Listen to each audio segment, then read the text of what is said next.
Hello friends, आज मैं आपके साथ डिस्कस करने जा रहा हूं 10 section of a byte code. That means जब भी आप जावा की किसी भी क्लास को कंपाइल करते हैं तो आप सब लोग जानते हैं कि जावा का कंपाइल कोड जाता है एक डॉट क्लास फाइल में which is having a byte code. ये जो डॉट क्लास फाइल बन के आती है जिसके अंदर हमारी क्लास का बाइट कोड जाके स्टोर होता है, एक्चुअली में इस डॉट क्लास फाइल के 10 सेक्शन होते हैं जिसे हम कहते हैं 10 सेक्शन ऑफ बाइट कोड। ठीक, और आज मैं आपके साथ इन्हीं 10 सेक्शंस को डिस्कस करने जा रहा हूं। ये जो बाइट कोड बन के आता है हमारा, यानी कि that means dot class file बन के आती है, इसकी शुरू की 4 बाइट्स के अंदर पड़ा होता है एक मैजिक नंबर, और इसी मैजिक नंबर से जेवीएम ये डिसाइड करता है कि जो डॉट क्लास फाइल है ये जावा का बाइट कोड है या नहीं। जैसे हम कहते हैं ना कि हर पीली चीज सोना नहीं होती, सिमिलरली हर dot class file byte code नहीं होता है। ठीक, आप चाहें तो नोटपैड खोल सकते हैं और उसके अंदर कुछ भी टाइप करके उसे डॉट क्लास एक्सटेंशन से सेव कर सकते हैं। तो क्या ये जावा का बाइट कोड माना जाएगा? बिल्कुल नहीं माना जाएगा। तो जेवीएम कैसे डिसाइड करे कि उसके सामने जो भी डॉट क्लास फाइल एग्जीक्यूट होने के लिए आई है क्या वो जावा का बाइट कोड है या नहीं है। तो इसीलिए कंपाइलर क्या करता है, बाइट कोड वाली फाइल बनाते वक्त, that means dot class file बनाते वक्त, उसकी शुरू की 4 बाइट में एक मैजिक नंबर डाल देता है। और जेवीएम जब भी किसी डॉट क्लास फाइल को एग्जीक्यूट करता है सबसे पहले वो इस मैजिक नंबर को चेक करता है क्या शुरू की 4 बाइट में मैजिक नंबर है या नहीं है। अगर उससे मैजिक नंबर मिल जाता है तो जेवीएम को समझ में आ जाता है आसानी से कि ये हमारा बाइट कोड है, मैं इसे एग्जीक्यूट कर सकता हूं। ठीक, तो that is the first section of a byte code, और you can say a dot class file. Second, next 4 bytes के अंदर हमें मिलता है जावा का एक मेजर वर्जन नंबर और माइनर वर्जन नंबर के बीच की एक वैल्यू। अब इसका मतलब यह हुआ कि जब भी जावा का कोई वर्जन लॉन्च होता है, ठीक, तो उसका एक मेजर वर्जन नंबर होता है और एक माइनर वर्जन नंबर होता है। For example, let us suppose Java 8 launch होता है और उसका एक मेजर वर्जन नंबर है 40 और माइनर वर्जन नंबर है 10। सो जब जावा 8 का कंपाइलर कंपाइल करेगा जावा 8 की कोई क्लास को, तो वो इन दोनों के बीच की, दैट मीन्स 10 और 40 के बीच की एक वैल्यू नेक्स्ट 4 बाइट में डाल देगा। तो जब जेडीके 8 का जेवीएम इस डॉट क्लास फाइल को एक्सेस करेगा तो वो चेक करेगा कि जो बीच की वैल्यू ये 10 और 40 के बीच में लाई करनी चाहिए। अगर ये आउटसाइड द रेंज होगी तो जेवीएम उसे एग्जीक्यूट नहीं कर पाता।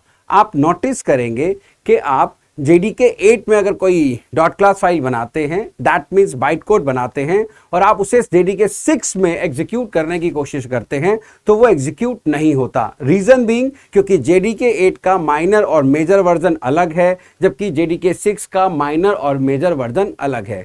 सो इस मेजर वर्जन और माइनर वर्जन की हेल्प से ही जेवीएम ये डिसाइड करता है कि whether I can execute this dot class file और नॉट। तो फर्स्ट 4 बाइट में हमें मिलता है मैजिक नंबर, सेकंड 4 बाइट में हमें मिलता है मेजर वर्जन नंबर और माइनर वर्जन नंबर की बीच की वैल्यू, जिसके थ्रू जेवीएम डिसाइड करता है कि मैं इस डॉट क्लास फाइल को एग्जीक्यूट कर सकता हूं या नहीं कर सकता। चलिए अब चलते हैं अदर पार्ट्स की ओर। लेट्स सी, चलो let's discuss the other parts of a byte code. तो मैंने जैसा डिस्कस किया, there are 10 basic section of a Java class structure, जिसमें हमने अभी अभी डिस्कस किया पहला मैजिक नंबर, जिससे ये डिसाइड किया जाता है कि ये जो डॉट क्लास फाइल है इसमें बाइट कोड है या नहीं। सेकंड आता है version of a class file format, जो मैंने आपके साथ डिस्कस किया कि जब भी कोई डॉट क्लास फाइल बनती है यानी कि बाइट कोड बनता है उसका एक मेजर वर्जन नंबर होता है और एक माइनर वर्जन नंबर होता है, और ये नेक्स्ट 4 बाइट के अंदर पड़ा होता है, इसके बीच की एक वैल्यू, जिससे जेवीएम ये डिसाइड करता है कि whether I am capable to execute this file और नॉट। थर्ड सेक्शन के अंदर आता है कांस्टेंट पूल, और यहां पर जितनी भी आपने अपने क्लास के अंदर कांस्टेंट डिफाइन किए होते हैं, लाइक फाइनल वेरिएबल्स डिफाइन किए होते हैं, वो जाके यहां पे स्टोर हो जाते हैं इस सेक्शन के अंदर। नेक्स्ट पार्ट आता है access flag.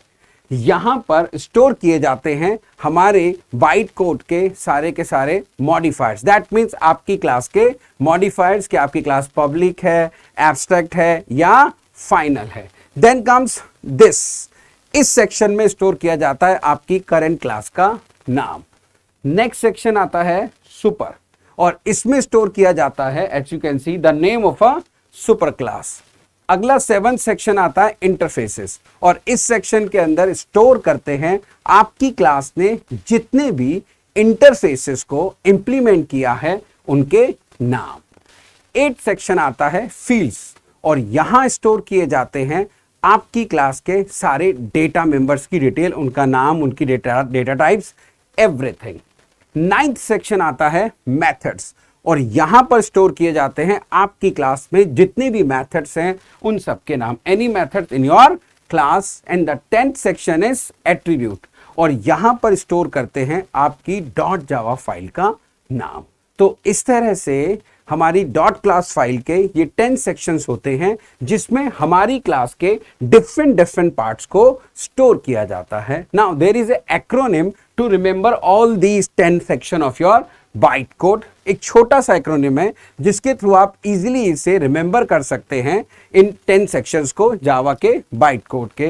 That is called my very cute animal turns savage in full moon area. M for magic number, V for version, C for constant full, A for access flag, then T for this, S for super, I for interfaces, F for fields, M for methods and A for attributes.